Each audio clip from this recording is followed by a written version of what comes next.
Hola, ¿qué tal compañeros? Un gusto poder estar nuevamente con ustedes, transmitiéndoles a través de estos medios digitales la sesión número 10 de nuestra materia de Introducción a la Biblia, la sesión 10 que lleva por título El texto original de la Biblia. No existe los originales autógrafos, ¿ok? Y es una sentencia muy categórica que desde la introducción en nuestro manual nos propone. No existen. Se han perdido en el tiempo, se han perdido en el espacio, pero sí encontramos copias, sí tenemos las copias de los originales. ¿Y a qué llamamos originales? Viene la gran pregunta, ¿verdad? Entonces, el original es original, no es una copia no es original. ¿A qué llamamos originales? En nuestro manual lo vamos a ver, pero lo pongo por antelación. El original a lo que respecta en torno a la Biblia no es otra cosa más que el lenguaje, ¿ok? Hebreo, griego y arameo. Las tres grandes lenguas originales en las cuales sí, tanto las copias como las copias de las copias y las copias de las copias se encuentran escritas, ¿ok? Todo lo que hoy por hoy tenemos respecto a nuestra Sagrada Escritura, el original es partir de el lenguaje, partir de cómo se escribía y partir específicamente de lo que es la lengua, el hebreo, el griego y el arameo. Sabemos que por la historia los vestigios nos hablan de que son los babilónicos, sobre todo los sumerios, los primeros en poner las bases en torno a la escritura, en torno a lo redaccional, ¿verdad? Los primeros destellos de la escritura, pues son ellos nuestros pioneros en torno a ello. Posteriormente le van a seguir los egipcios, ¿ok? Los egipcios también buenos en lo que respecta a la utilización de materiales específicos como el barro, como fibras de papiros, ¿verdad? Que pues utilizaban para hacer sus escritos y jeroglíficos. Y pues ya evidentemente en los tiempos de los hebreos, en los tiempos del pueblo de Israel, que evidentemente fueron esclavos en Egipto, pues muy lógicamente iban a conocer estas técnicas utilizadas por los egipcios para escribir, ¿verdad? Entonces, son los hebreos los que conocerán a través de los persas, ¿ok? De igual manera, materiales consistentes, ¿ok? Materiales consistentes para trazar, para escribir sus textos, ¿ok? La piel de ovinos, la piel curtida y pulida, que eran llamadas pergaminos. Y es un dato muy curioso, ¿verdad? Que pasaba yo por desapercibido, pero que me lo vuelve a refrescar también el manual. El término pergamino viene de la ciudad de Pérgamo, ¿verdad? La ciudad de Pérgamo, de ahí viene las primeras investigaciones en torno al material de los cuales podían ser los viables para pues conservar la escritura de aquella época. Pues los pergaminos pues fueron los más cruciales, ¿no? Entonces ya sabemos históricamente que un pergamino no es solamente el rollo, ¿verdad? Eso que hemos leído o así, o de esa forma, ¿no? Pergamino es porque originalmente viene dado desde la ciudad de Pérgamo, ahí se inventó, ¿vale? Tampoco existen manuscritos autógrafos, ninguna obra literaria y filosófica de autores de la antigüedad. Se han perdido en el tiempo. ¿Qué le da la originalidad cuando hablamos de ello? La originalidad en la que fueron escritos, el idioma, ¿verdad?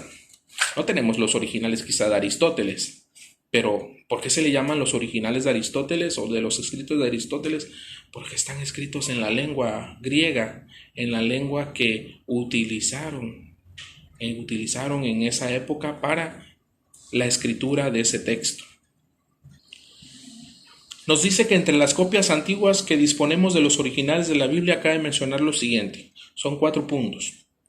Las copias más antiguas que existen del Nuevo Testamento es el papiro de Ryland, fechado entre el año 120 y 130. ¿Ok? Y contienen algunos fragmentos del Evangelio de San Juan.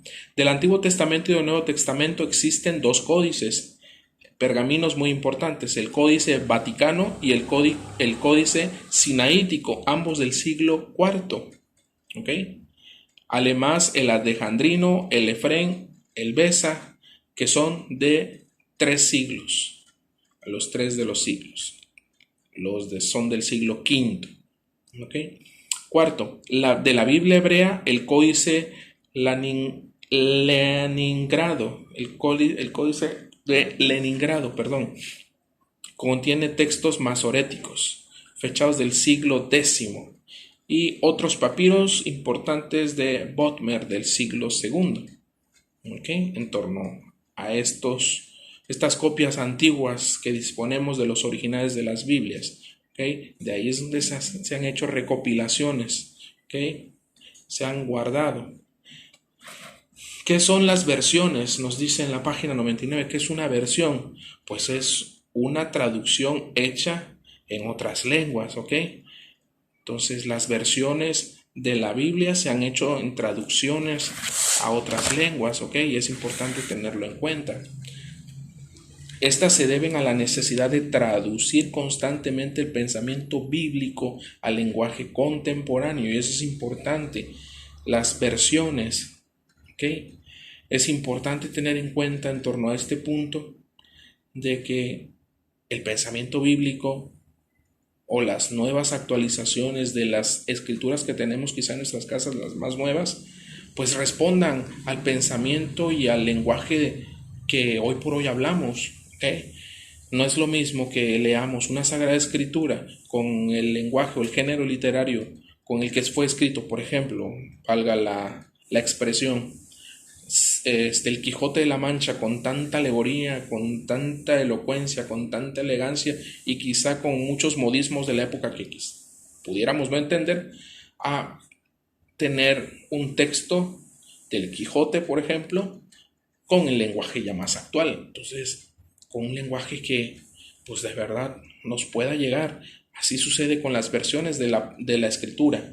La traducción, y dice en cualquier caso la Dei Verbum número 13, así respecto a las versiones, dice en cualquier caso la traducción debe ser fiel al espíritu, eso sí no se debe perder, y fiel a la letra original para mostrar todo el resplandor de la palabra de Dios, aunque esté expresada en palabra humana. ¿Ok?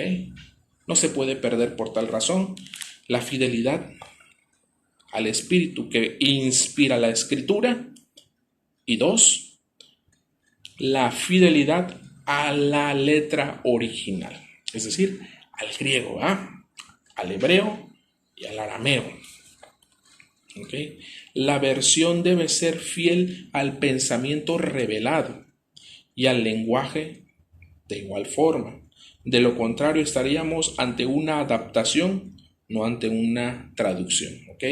No es adaptar la escritura al lenguaje contemporáneo, ¿no? Sino es traducirla, y la traducción implica permanecer fiel al original. Traducir, literal. Traducción literal. ¿Ok? Estas son las versiones básicas que conocemos en torno a la escritura. Una, la versión de los 70 o la alejandrina, es la principal versión griega de la antigüedad y con autoridad sobre todo. Su traducción se inició hacia el año 250 a.C., y concluyó hacia el 105 a.C., Entonces, la principal versión griega es la de las 70. Se inició en torno al 150 y concluyó hacia el 105. Esta traducción se hizo para judíos de lengua griega. Judíos de lengua griega. ¿Por qué judíos de lengua griega? Porque estas eran leídas en sinagogas de la diáspora. Sinagogas de la diáspora que se encontraban fuera de Jerusalén. Entonces, fuera de Palestina, todo era diáspora. Entonces, esta versión de los 70, pues lo único que viene a ratificar es que es la misma palabra que se leía en la versión palestinense, ¿okay? Pero versión de los 70 fuera de Israel, sumándoles los 7 libros deuterocanónicos que el pueblo de Israel no tiene. ¿Por qué razón?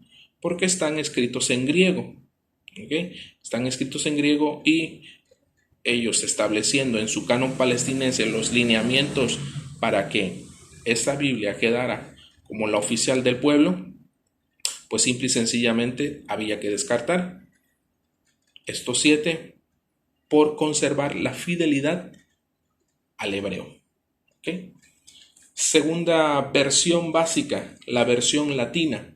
La versión latina se subdivide en la Itala antigua o la Vetus latina o la vieja latina, ¿okay? Que proviene de la versión de los 70, ¿okay? Entonces, para la mayoría de los libros del Antiguo Testamento y los originales del griego de la Vulgata y del Nuevo.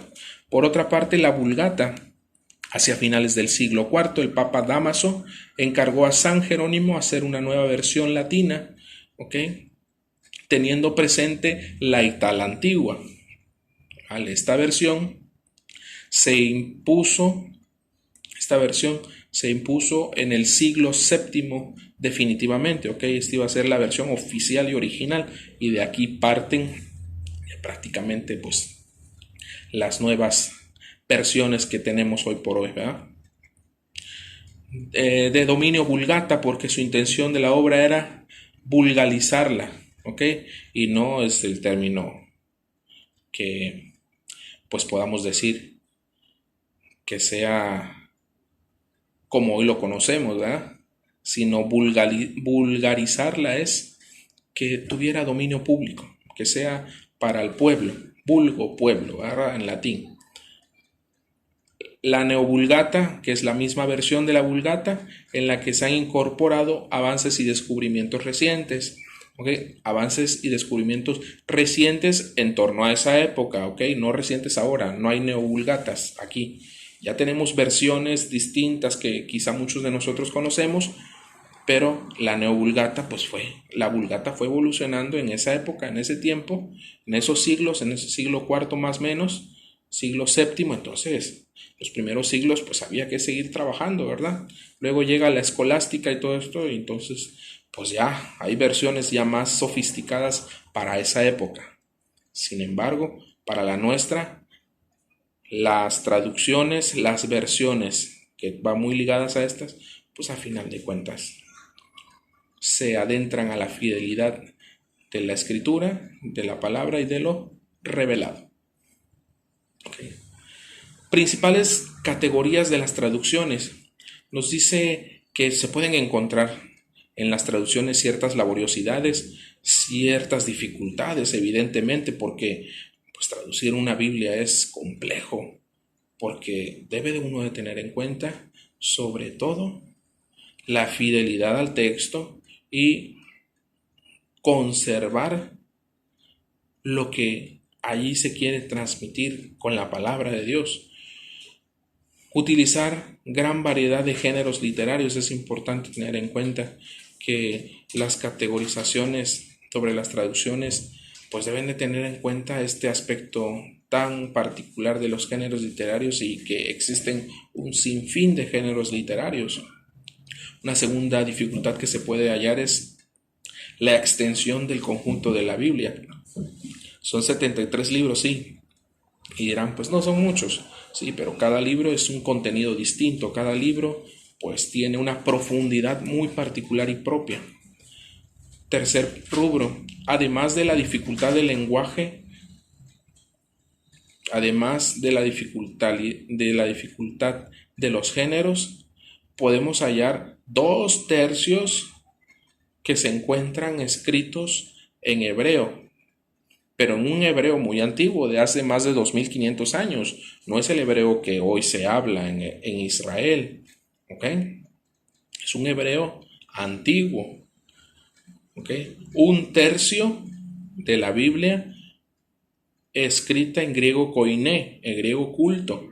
¿Ok? En griego culto de la época, de esa época, no el griego que actualmente se habla. Y unos pocos fragmentos en arameo. Y el arameo hoy por hoy ya no se habla. Entonces, esa es otra gran dificultad, la lengua. Dominar un hebreo antiguo, dominar un griego koiné y tener aparte un conocimiento sobre fragmentos de la lengua del arameo, aunque hay una lengua muy compleja, una lengua compleja de esa época que evidentemente hoy por hoy pues está muerta. Aunque la Biblia sigue viva en el seno de una comunidad, sus textos tuvieron un origen, un marco cultural, histórico, literario y religioso. Está inmerso en un contexto, ¿ok? Y por eso es importante también leer la Biblia y profundizarla y hasta traducirla en ese tenor, en el marco cultural, histórico, literario y religioso. ¿Ok? No podemos tampoco nosotros, haciendo exégesis en la Biblia, juzgar esos hechos pasados con los acontecimientos de hoy. No, porque vamos a hacer un juicio de valor en torno a la palabra mal direccionado. ¿Okay? Es importante considerar también que la mayor parte de los textos bíblicos no fueron escritos para una lectura, no fueron escritos para una lectura privada, sino para leerse en comunidad. ¿Vale? Y por último, hay traducciones literales, existen traducciones equivalentes, dinámicas, y por último, traducciones contemporáneas de la lengua. Las primeras pues, son aquellas que con Biblia y diccionario en mano se pueden hacer, traducciones literales, ¿ok? Y esas son las originales de la Biblia, traducciones literales. No puedes hacer una adaptación del que es que me gustaría que tuviera esto. No, porque estás violentando la palabra inspirada y la fidelidad original del texto. Segundo, traducciones equivalentes dinámicas. Procura ser tan literales, pero se le adjuntan expresiones gramaticales y la actualidad de la lengua. ¿Okay? Ya se pone, por ejemplo, hay, la expresión hay. Bueno, la expresión gramatical hay para nosotros, les ponemos los signos de admiración. ¿Okay? Y ya le damos el énfasis luego en la lectura. Comprendemos desde otra óptica el texto que ahí se está proponiendo, ¿verdad? Y por último, traducciones contemporáneas de la lengua, textos de fácil lectura, pero que corren el riesgo de caer en las interpretaciones subjetivas. ¿Ok? Entonces, mucho cuidado cuando leamos literatura religiosa en torno a la palabra de Dios, pues tener ese cuidado, ese sensus, ese olfato, ¿verdad? Sobre todo en las traducciones contemporáneas de la lengua, porque pues pueden darse interpretaciones y nosotros hoy por hoy lo vemos, como en nuestras redes sociales existen los que llamamos hoy los fake news, ¿verdad? Tantas interpretaciones subjetivas y muy particulares de quién es el interlocutor en torno al punto, ¿okay? Y pueden haber miles de verdades en torno a un hecho. Pero bueno, creo que la palabra de Dios, sobre todo en torno a este punto, en torno a este tema que es sobre la originalidad de la Biblia, el texto original de la Biblia, pues lo único que nos invita es, de así de manera muy concreta ya para concluir, pues tener la confiabilidad en el texto de la Biblia. ¿Por qué tenemos esta confiabilidad en el texto? Porque es inspirado y porque está adecuado al original. ¿Okay? Todo lo anterior nos conduce a corroborar con categorización de que lo que escrito está allí, goza desde los siglos de los siglos que ha sido puesta y ha sido revelada públicamente de una fuente de inspiración y una fuente divina, quien ha movido la mano del agiógrafo para comunicar lo que Dios quiere que el hombre conozca, para que alcance el conocimiento, para que alcance la verdad y llegue a tal conocimiento. Pues bien, pues yo les agradezco este momento. Es un tema corto, es un tema muy sencillo y pues no hay mucho que redundar y mucho que profundizar.